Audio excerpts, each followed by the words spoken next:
As I told you guys before, I always bring the best guests to my show, and the young lady in front of my camera is no exception to that statement. She's been kicking ass for many years. I'm talking about the one and only Kathy Garver. How you doing, Kathy? I'm doing great. How about you? I'm happy. I'm so happy to actually meet you here in person.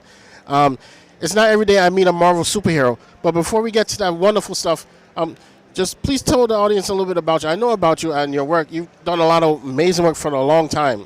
How did you get your start with acting? Well, I started when I was 3 years old. How much time do we have? You got it. So I've been working all my life in the business, and one of my first big movies was The Ten Commandments with Charlton Heston. And so that was one of my very first movies, and from there I went on. I'm most well known, besides Firestar, for Sissy in the classic television series Family Affair, which I did for 5 years. That was in the top 10, and it's still on Roku and Tubi and Decades, Catchy Comedy. I actually watched both versions of the show. Unfortunately, the one that they did to update it, it didn't meet the standards of the old show. That's nicely put because they made like 13 episodes. They only showed 9. It's very hard, in my estimation, to do a remake. Sequels are great, and I'm working on a sequel called Aunt Sissy. But to redo a show, people are too familiar, especially as long as my show has been on, with those original characters and their particular chemistry. You're definitely right about that. But not only that, the problem with the remake was that there isn't too much. How to say this?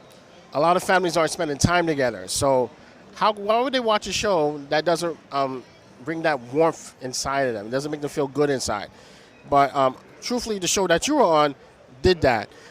So, what was it like to work on the Ten Commandments? Because I've seen I have it on DVD at home. But they don't interview all the actors. They showed, like, for example, the premiere of the film, but that's about it. What was it like for you to work on that production? Because I heard it was a very heavy production. It was fantastic, and I was just a little girl. And when you're a child, you take in most things with your senses. So the grandeur, what my eyes were seeing and what I was smelling, also with all the animals and hearing, it was great. And I had scenes with Charlton Heston, and he was very awesome. He was a very imposing figure, and I certainly believed he was Moses. Okay. So what part of the world did you guys film that entire movie on, or was it filmed in different parts? It was filmed in different places. I did most of mine at Paramount Studios, so they recreated the Red Sea, and there are many, many tales. If we had time, I would tell you about the experiences and anecdotes that happened on the set with Cecil B. DeMille, the wonderful director. Okay. Now, ladies and gentlemen, we're going to get to the juicy part. Firestar. She's one of the hottest heroes in the Marvel Universe. And we're here with one of the hottest women from the Marvel Universe, Kathy Garver. So, how did you hear about the audition for Spider-Man and His Amazing Friends? I had an agent. I was living actually in San Francisco. So I went down to audition for, seemingly just another part in a new show. And it was really fun. Dan Gilvezan was our Spider-Man, and Frank Welker, but yes, was Iceman. But then Dan didn't get the job, and then there was another Spider-Man, and they didn't like him, and then they got Dan back, and then they saw that we all had fabulous chemistry. So here's the thing what she's referring to. There was actually 2 Spider-Man shows going on at the same time. The other Spider-Man, he sounded a little too snotty when he was playing Spider-Man. Dan, however, was the opposite of that. Very vibrant, very light, very full of life. Yeah. So, yeah, and God rest his soul, because I know the other Spider-Man has moved on to the next dimension, and Dan is still around with us. So, what was the production schedule like for when it came to recording Spider-Man and His Amazing Friends?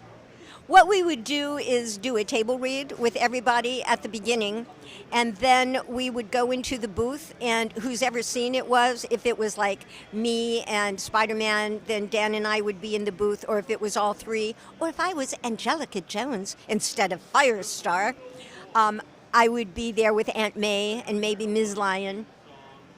That was Frank too. I thought Frank Welker played Miss Lion. I didn't know it was you. No, Frank did play Miss Lion. No, I said no, it was Frank Lion. I was me imitating Frank, imitating Miss Lion. Okay, okay. Well, Kathy, I have to say you've been a wonderful guest on my program. Thank you so much for being here. And one more question: are you working on any brand new movies right now? I had 2 movies that just premiered. One within 3 weeks of each other. One is Old Man Jackson, and I play Mrs. Jackson, that we shot in Houston. The other is Yellow Bird, which is really a wonderful picture, and it's now on, after it made its theatrical debut, it's on Amazon, so you can go to see Yellow Bird there, and Roku. And in 2 weeks, I'm starting filming a new movie called The Empty Church in Chicago. So I'll be going to Chicago in a couple weeks and start filming. Okay. Are you going to play a nun, a school teacher, a doctor? I'm actually a woman in the church, and this fellow, unfortunately, his son committed suicide, and it's road to understanding why he did, and I help him through. I'm his friend, and I help him through the process. Well, Kathy, thank you so much for your time. Thank you for being here. I hope to see you again at another one of these wonderful shows. Keep kicking ass and taking no prisoners. You betcha me, Mayor. Heard what the lady said, watch out for those movies on Amazon and Roku. Guys, that's a wrap. Until next time. Bye-bye.